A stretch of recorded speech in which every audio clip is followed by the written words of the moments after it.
नमस्कार रसिक हो, माया स्वरगंध या माझ्या यूट्यूब चॅनलवर मी आपणा सर्वांचं मनपूर्वक स्वागत करते.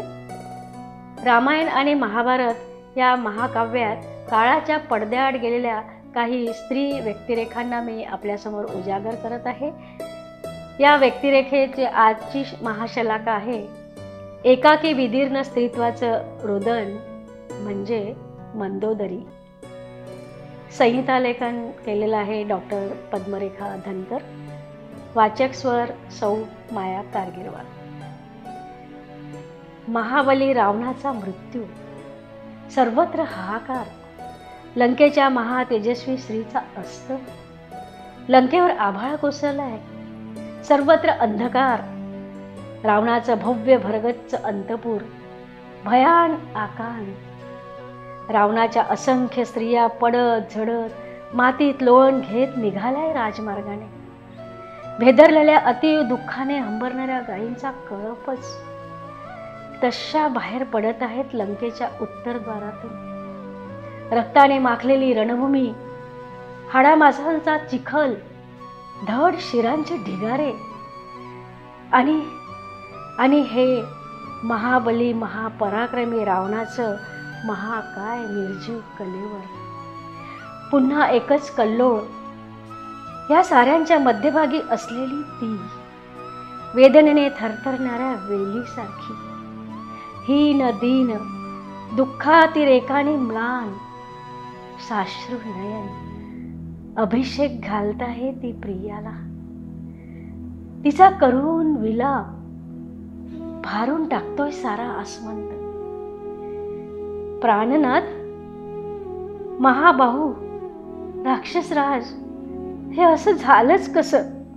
साक्षात यमाला आणि इंद्राला भयभीत करणारे तुम्ही, देव दानव नाग यक्ष गंधर्व आणि तिन्ही लोकांना जिंकून महापराक्रमी ठरलेले तुम्ही, तुमचा वेग सहन करणं कुणालाही शक्य नव्हतं.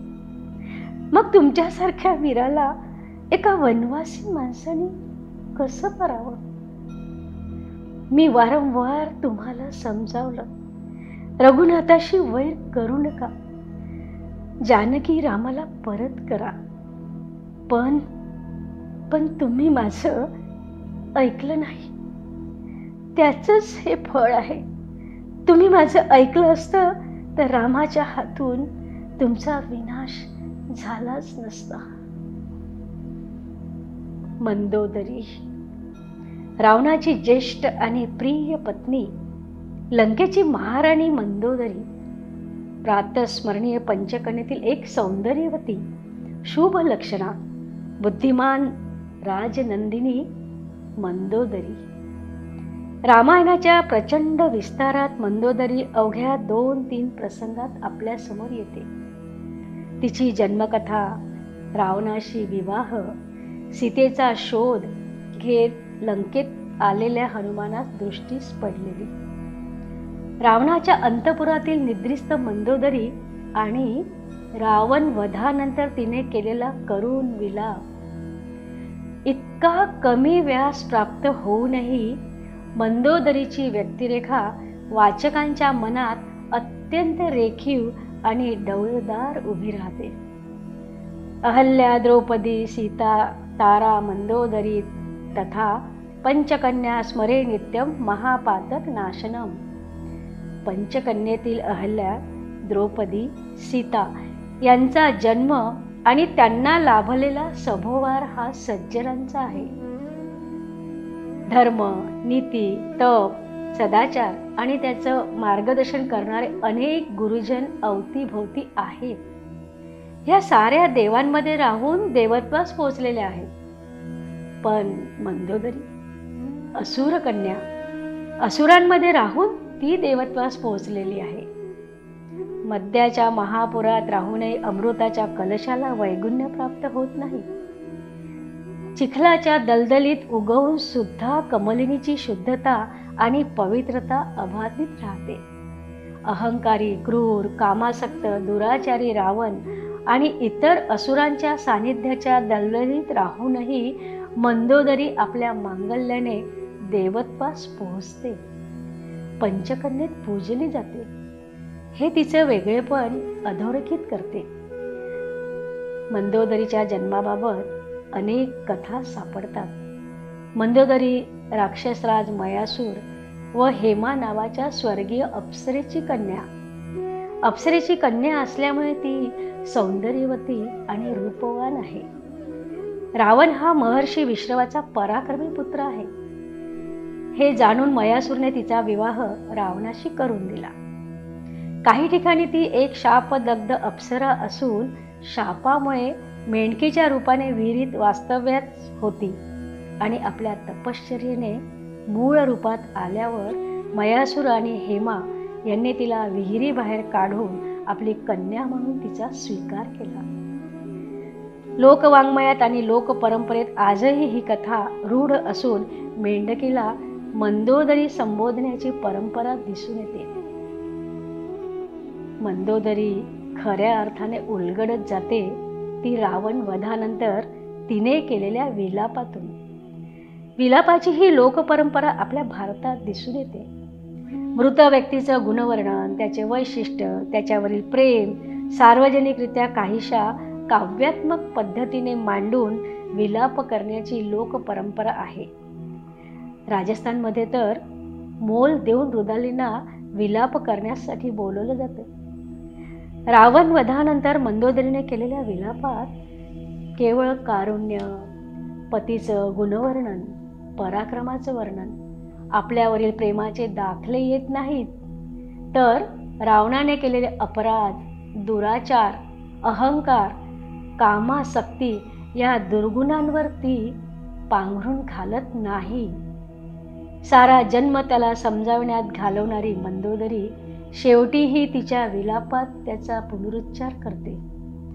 आपल्या विलापात ती म्हणते, जेव्हा मी ऐकलं की जनस्थानात खूप राक्षसांनी घेरलेला असूनही तुमचा भाऊ खर श्रीरामाकडनं मारला गेला, तेव्हा श्रीरामचंद्र साधारण मनुष्य नाही अशी माझी खात्री पटली.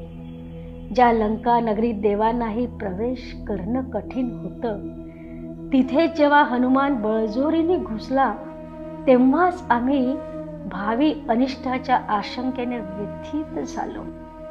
यातून मंदोदरीचं वास्तवाचं आकलन, बुद्धिमत्ता, विवेक आणि द्रष्टेपणा दिसतो. महापराक्रमी असूनही रावणाने विनाश ओढवून घेतला, तो सत्तांध आणि कामांध या दुर्गुणांमुळे. अहंकाराच्या गुर्मीमुळे ताटका, शूर्पणखा, खर, दूषणापासून सुरू झालेला असुरांचा विनाश हे सत्य रावण समजू शकला नाही. पण या सत्याचं आकलन मंदोदरी आपल्या विवेकाने करून घेते. अत्यंत कडेकोट बंद असलेल्या लंकेत हनुमानाचा प्रवेश हा खरं तर एक राजा म्हणून रावणासाठी चिंतेचा विषय व्हायला हवा होता. आपल्या सैन्यबळाकडे, संरक्षक बळाकडे त्याचं लक्ष वेधायला हवं होतं. पण आपल्या पराक्रमाच्या वल्गना करणाऱ्या रावणास ते कळलंच नाही. मंदोदरी मात्र आपल्या द्रष्टेपणानं त्याचं आकलन करून घेते. हे केवळ तिच्या बुद्धिमत्तेचंच नाही, तर राजनिपुण आकलनाचं द्योतक आहे. शत्रूच्या सामर्थ्याचं आकलन करून परमात्म स्वरूप समर्थ रामाशी संधी करावी अशी तिची इच्छा आहे. आणि म्हणूनच ती रामाशी वैर पत्करू नका, सीतेला परत पाठवा म्हणून वारंवार रावणास समजावते. पतीच्या कामांध हट्टापोटी एक आई म्हणून तिने किती दुःख पचवलं असेल. मेघनाद, अतिकाय, अक्षकुमार यासारख्या महापराक्रमी पुत्रांची ती माता आहे. इंद्राला परास्त केल्याने मेघनाद इंद्रजित म्हणवला जातो. पण पतीच्या परस्त्री कामनेपोटी उद्भवलेल्या युद्धात आपल्या तिन्ही पुत्रांचा बळी तिने कसा पचवला असेल. तिच्या मातृत्वाचा आकार किती भयान असेल. एक स्त्री म्हणून मंदोदरीचा विचार करताना ती कशी दिसते? ती लंकेची महाराणी आहे. रावणाच्या अंतपुरातील हजारो स्त्रियांमध्ये त्याची प्रिय पट्टराणी आहे. पण सगळ्यांमध्ये असूनही ती एकाकी आहे. ती पतिनिष्ठ आहे. पण मंदोदरी प्रती रावणाची निष्ठा काय? शेवटपर्यंत पातिव्रत्य तिने सांभाळलेले असले तरी ही निष्ठा एकतर्फी आहे. याचं शल्य तिला सतत छळत नसेल का? पूर्वीच्या प्रथेप्रमाणे राजांना अनेक राण्या असायच्या. आपला राज्यविस्तार व्हावा आणि कोणत्याही युद्धसमयी या राण्यांच्या माहेरचं सैन्यबळ आपणास प्राप्त व्हावे हा एक महत्त्वाचा उद्देश असायचा. पण तसा उद्देश रावणाचा नाही. आपल्या बळाने त्याने तिन्ही लोकांना जिंकलेले आहे. रावण हा कामपिपासू आहे. ही कामपिपासा त्याला विकृतीकडे नेणारी आहे. देव, दानव, ऋषी, गंधर्व अनेकांचा वध करून त्यांच्या कन्या, पत्नी यांचं त्याने हरण केलेलं आहे. कित्येक राजांशी युद्ध करून त्याने कित्येक राजकन्यांना जिंकले आहे. हजारो सौंदर्यवती स्त्रियांनी त्याचे अंतःपुर गजबजलेले असतानाही विश्वातील कुठलीच स्त्री त्याच्या नजरेतून सुटत नाही. पुंजिकस्तला नावाच्या अप्सरेचं बलपूर्वक वस्त्रहरण करून त्याने तिचा उपभोग घेतलाय, ज्यामुळे ब्रह्मदेवाने त्याला शाप दिलाय. वेदवती जी विष्णूला वरण्यास तपश्चर्येत मग्न आहे, तिचाही तो अपमान करतो. अप्सरातील श्रेष्ठ सुंदरी रंभा आपल्या प्रियकराला मिलनोत्सुक जात असताना तिला अडवून घाबरलेल्या, विनवणी करणाऱ्या रंभेचा तो शीलभंग करतो. या त्याच्या कामपिसाट वागण्याच्या प्रत्येक जखमा मंदोदरीच्या जिव्हारी लागल्या नसेल का? आपल्यासारखी सौंदर्यवती, बुद्धिमान, गुणसंपन्न पत्नी असताना रावणाच्या बेबंद वागण्याने तिच्यातील स्त्रीत्व, पत्नीत्व अपमानित झालं नसेल काय? ती आतल्या आत किती दग्ध झाली असेल, विदीर्ण झाली असेल ती. पतिव्रता सीतेचं रावणाने कपटानं केलेलं अपहरण हा भ्याडपणा आहे असं म्हणून ती त्याचा धिक्कार करते. बाणेदार सौंदर्य, प्रखर बुद्धिमत्ता आणि तेजस्वी गुणाने युक्त स्त्रीत्वाचा तो क्षोभ आहे. रावणाने हरण करून आणल्यानंतरही सतत रामानुसंधानात ध्यानमग्न असणारी सीता शरीराने दूर असली तरी मनाने रामाच्या जवळ आहे. पण शरीराने रावणाच्या जवळ असणारी मंदोदरी मानसिक पातळीवर त्याच्या कितीतरी दूर आहे. सीतेच्या बाबत पतिविरह शारीरिक असला तरी मंदोदरीच्या बाबत तो मानसिक पातळीवरचा आहे. रावणाची कामपिपासा पोसली गेली ती सत्तेच्या बळावर. युग कोणतंही असो, सत्तेचा अहंकार वाईटच, मग तो अधिकारपदाचा असो की पुरुषी अहंकाराचा. आजही सत्तेच्या अंमलात कामांध झालेले मत्त रावण जागोजागी दिसून येतात. अनेक स्त्रिया त्यांच्या शोषणाला बळी पडतात. अधिकारपदावर असणाऱ्या ज्या पुरुषाच्या मनात रावण असतो त्याच्या घरात एकाकी, आतल्या आत जळणारी विदीर्ण मंदोदरी असतेच असते.